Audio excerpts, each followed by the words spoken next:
superintendent answers to the board. So really any, the jobs of the other administrators, if they're not doing a very good job, reflects on Brian. So really the accountability is between the board and Mr. Coleman. And given the fact that, that his review lagged on longer than it should have been, and without knowing what the findings are, with his over review, it's really hard for me or probably anybody else to say whether or not, was he really held accountable. But I guess what I'm hearing then is you would hold him accountable through the review process. Absolutely. I mean, there's really no other way to do it. I mean, if he's having, if he's having a yearly review, you review him for, what he did over that past year. I know in his contract he has to meet certain, goals that, then would maybe give him a bonus or a raise or whatnot. So without knowing the results of his review, that's I don't really know of any other way to, to hold him accountable other than to. I just had a question. Is it public what he reviewed on? Yes.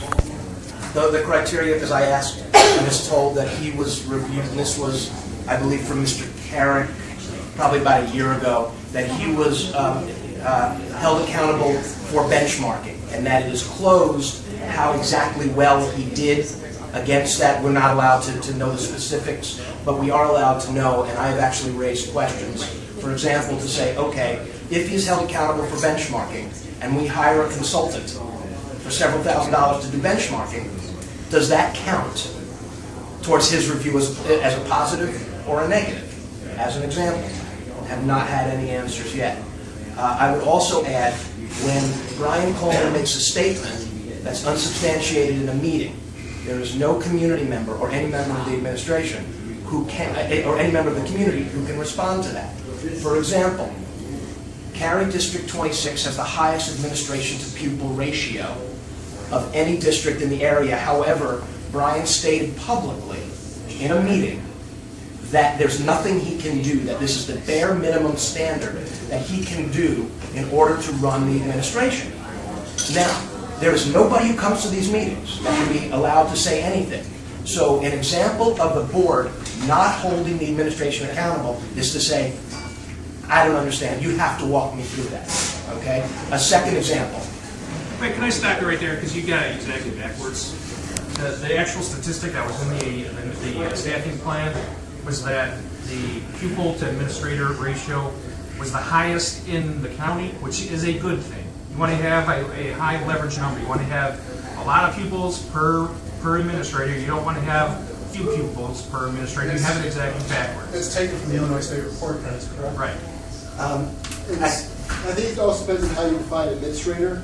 Well, that's part of it. Yeah. We define it the same way every other district Well, does. But however, Chris, on that, I had to specifically ask the question, okay, because Brian said our administration was very low, okay? And I asked him by, I sent him a letter, it was about a year ago, by position. What I found was that even with the same position, like a coordinator position, okay, some were considered, directors were all considered administration, but some coordinators were considered administrators, and some were considered administrative staff. So the follow-up question I asked was, the total combination of administration and staff, please can you tell me that number? The number came back 31.4 FTE, okay?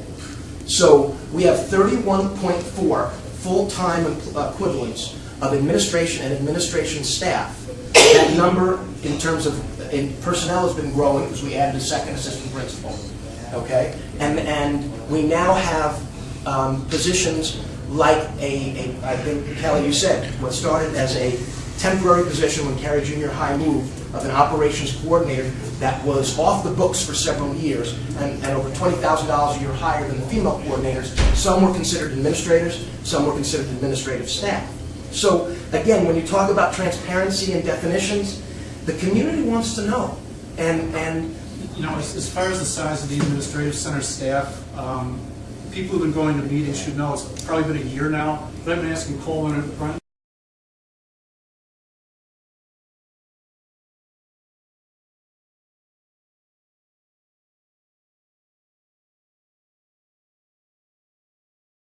Mr. Coleman, it's been getting to be almost once a month now. At what point, at what enrollment level, can you start combining jobs and losing people in the administrative staff And I'm not happy with the answers I'm getting. And we have an arrangement now based on the issues we've had on this performance review, where once a month, the board members all feed their input to one of the board members, and that board member, says, okay, Mr. Coleman, for the last month, these are the issues that the board members have seen. And that's what he gets every month from me, is that you have to figure out some way around this, not like he keeps saying, I can't do it with less than this. And my answer is to figure out how to do it with less than this. But Chris, I would then challenge you on that, because you and I had a conversation when you did the administration, the review of the staffing. And I sent you a note and I said, I was involved in activity-based costing and would be happy to get for you my help, or if you're uncomfortable with my help from other people who are qualified. And you said, we've got it, it's fine. Now the results of that was everything's going great and we're adding half-day Fridays. So again, using that as an example, can you, we're going down this road and it is unfair, but you are the most knowledgeable, you are an incumbent, and you're the only incumbent who actually posted, so, I'm thrilled, but on the subject matter, help me understand that. Can we get back to the question, which was, what do the other candidates think of how they're going to hold the Senate accountable? I mean, it's a fascinating thing, but it's not the question. So, which is more than fair, anything. I'm sorry. It's just, so I want to kind of just I want to hear from these people. I love you. So I want to hear from these people. Yeah, I wanted to dovetail off what Scott said a little bit and to say, he was thinking, and I agree with him. Scott and I agree on a lot of things, and some things we don't, but that his accountability should be based on his performance review. However, I think the technology plan says, on this day we're doing this, on this day we're doing this, on this day we're doing this. Did that happen? So far, no. So that's a demerit in my book. The curriculum is going to be doing X, Y, and Z by this date, time, and then, there needs to be more specifics. And if that doesn't happen, you don't just get a 5-year contract.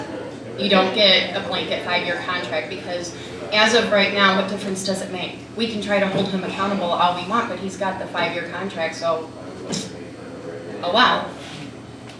That's kind of how I feel, Just input, when I joined the board, the current superintendent at the time was in the first year of a 5-year contract. He lasted 2 years. He didn't even last 2 years. So even though he has a 5-year contract, that doesn't mean it's going to go all 5 years and there's nothing we can do. I would hope so. But he didn't like Because that. right now, things are not good. Test scores are not good. I mean, don't tell me that the kids' test scores haven't gone down. I have the papers in my hands at home. Didn't we just hit a new high in ISAT reading? For what? For who? For what grade level? Third grade. And it was okay. Third grade, And were fifth those grade, kids in the bigger class sizes? Because I'm waiting to see what happens when my son, who will be in a class size of 30 plus, for basically his entire school career, has to take the ISATs. And according to Brian Coleman, via email communications, it really doesn't matter how big the class size is, it's the quality of the teacher. I think that crowd control, it doesn't matter how good a teacher is. When you've got 36-year-olds in a classroom, it doesn't matter. I agree, because I just went through my son's ISAT scores from 3rd grade and 4th grade, and he had 35 kids in his class last year in 4th grade, and his scores, like percentage-wise, went down from 3rd grade to 4th grade. Like, it was like 87%, I think, for reading in 3rd grade and 75 in 4th grade. That's just, and she knows my son. He reads wonderfully. So. I've been in this district 16 years, and there's no way you can tell me that my daughter in 7th grade got the same quality education than my daughter who's 24 years old, because I know that's not the case.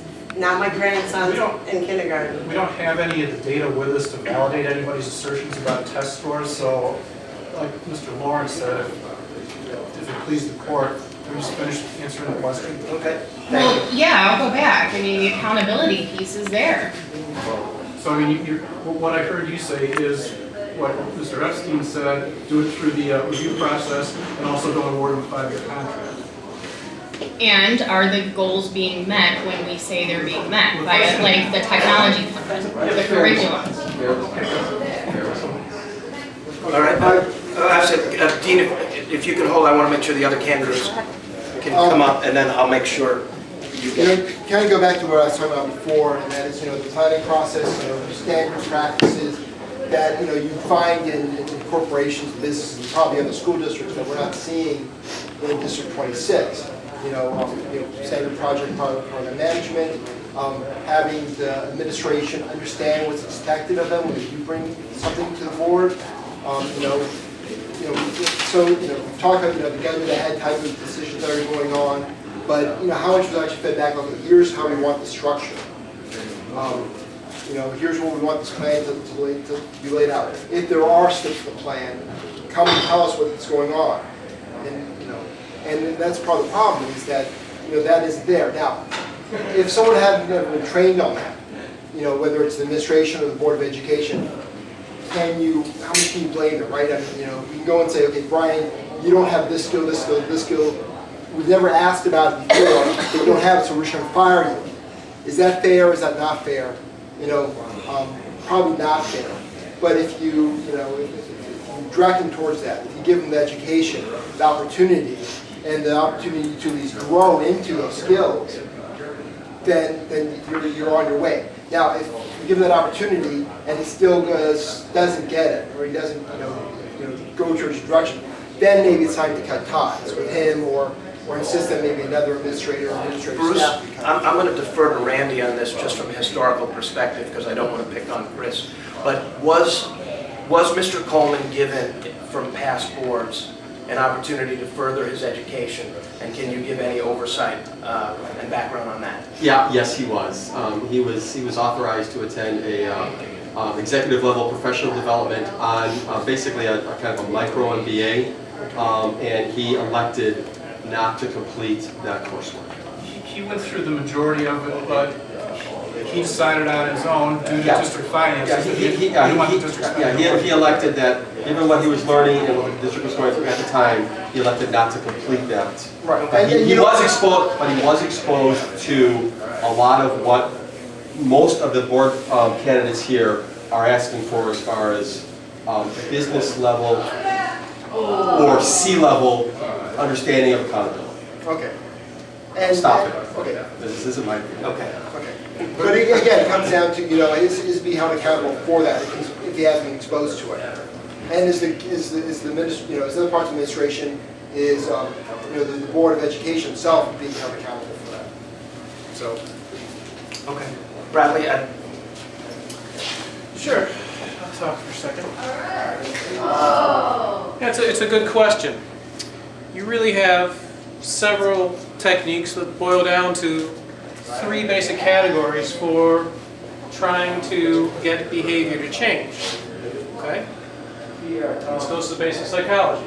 You have your carrot, so you offer. We got this reward here. We'll give you a good review. We're going to give you more leeway here. We're going to give you, less oversight. I don't know what kind of carrot would work. You have the stick. We're going to penalize you. We're going to cut your salary. We're going to really, really ask for detail on everything. We want to know how many bathroom breaks you take. And the third method is working together and saying we're all on the same team, sort of consensus building. I have used all techniques.